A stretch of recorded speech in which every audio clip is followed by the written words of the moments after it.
Social anxiety in the age of social media. Welcome back to the channel. I'm Zaki, and today we're diving into a topic that's affecting way more of us than we might realize. Social anxiety. In the age of constant scrolling, filtered lives, and online comparison traps. That's right. We're talking about social anxiety in the world of social media. Now, if you ever found yourself second-guessing a post, obsessing over likes, or feeling low after seeing your friends hanging out without you, trust me, you are not alone. These moments of digital stress aren't just annoying. They're symptoms of something deeper. So let's talk about why social media, a tool that was supposed to connect us, often ends up doing the opposite, and what you can actually do to protect your mental health without deleting everything and running off to the mountains. Sound good? All right, let's get into it. Before we dive into social media's role, let's unpack what social anxiety actually is. Social anxiety disorder is a mental health condition where everyday social interactions bring intense feelings of self-consciousness, fear, and worry. It's like your brain is constantly telling you, everyone's watching, everyone's judging, you're messing this up. But unlike shyness, which is more situational and temporary, social anxiety can be long-term and overwhelming. It makes things like making eye contact, speaking in a group, or even walking into a room feel like major challenges. And when it's bad, it doesn't just live in your head. It takes over your body too. Racing heart, shaky hands, sweating nausea, all just in the fear of being seen. People who struggle with social anxiety often avoid situations where they might feel exposed or judged, not because they don't want to be social, but because the anxiety becomes too intense to manage.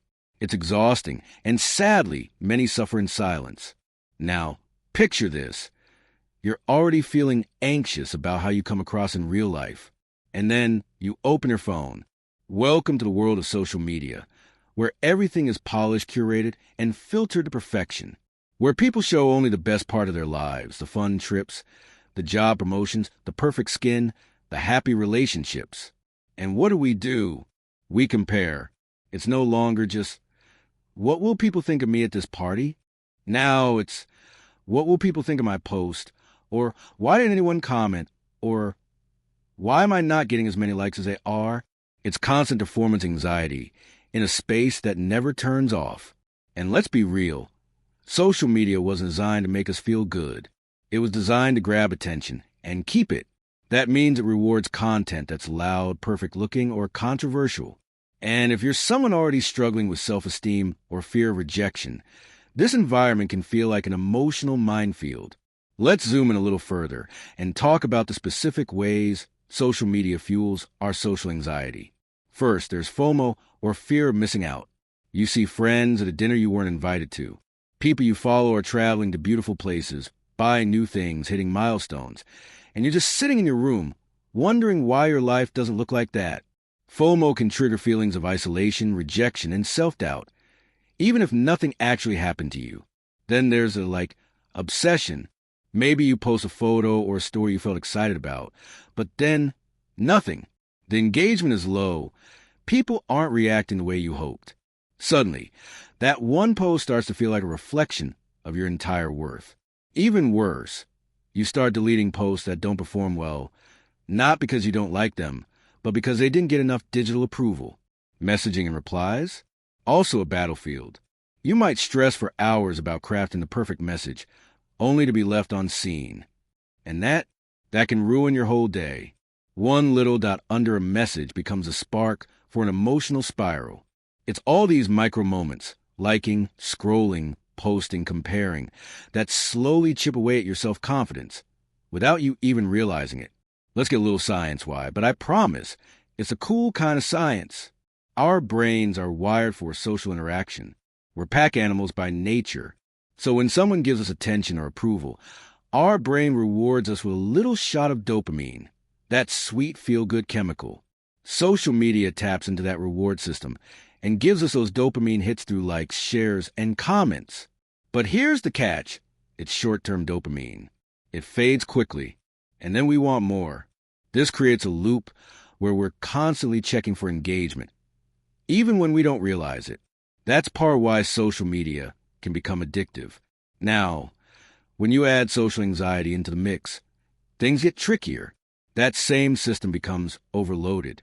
People with social anxiety already worry about how others perceive them, and now they have a constant, visible scoreboard confirm their fears. It reinforces that anxious inner dialogue and can make real-life interactions even harder. Plus, for many people, social media becomes a way to avoid face-to-face communication. Texting feels safer than talking. Posting feels safer than being seen. But long-term, avoidance only strengthens the anxiety. The less we practice real-life interaction, the scarier it becomes. All right, so here's the big question. How do we deal with this without just quitting the internet entirely? Here's the good news. You don't have to ditch your phone or delete all your accounts. You just need to be more intentional about how you use social media. First, curate your feed. You don't know anyone to follow. If someone's content makes you feel bad about yourself, even unintentionally, you can mute or unfollow them. Follow people who are real, encouraging, and make you feel less alone. Second, set time boundaries. Social media isn't inherently evil, but scrolling for hours can definitely mess with your mental health. Try setting time limits on your apps or taking offline weekends to reconnect with yourself and the real world. Third, be authentic. Post what feels true to you, not what you think will perform best. Your feed doesn't have to be perfect. It just has to be you. Fourth, watch out for perfectionism. No one's life looks like their Instagram. Everyone has struggles. Everyone has bad days. Just because someone doesn't post about their anxiety doesn't mean they don't have it. Finally, talk about it. Whether it's a friend, a therapist, or even by writing it down, putting your thoughts into words can be incredibly healing. Anxiety feeds on silence. When you bring it into the open, it starts to lose its grip. If you take anything away from this video, I want it to be this. You're not weird, broken, or weak for feeling socially anxious, especially in this hyper-connected world. So many of us are dealing with the exact same thoughts. We're just too scared to admit it because we think we're the only ones. But trust me, you're not. You're part of a generation that's navigating something totally new, living our lives both online and offline, and trying to stay sane in the process. So give yourself some credit. You're doing the best you can. And you're not alone.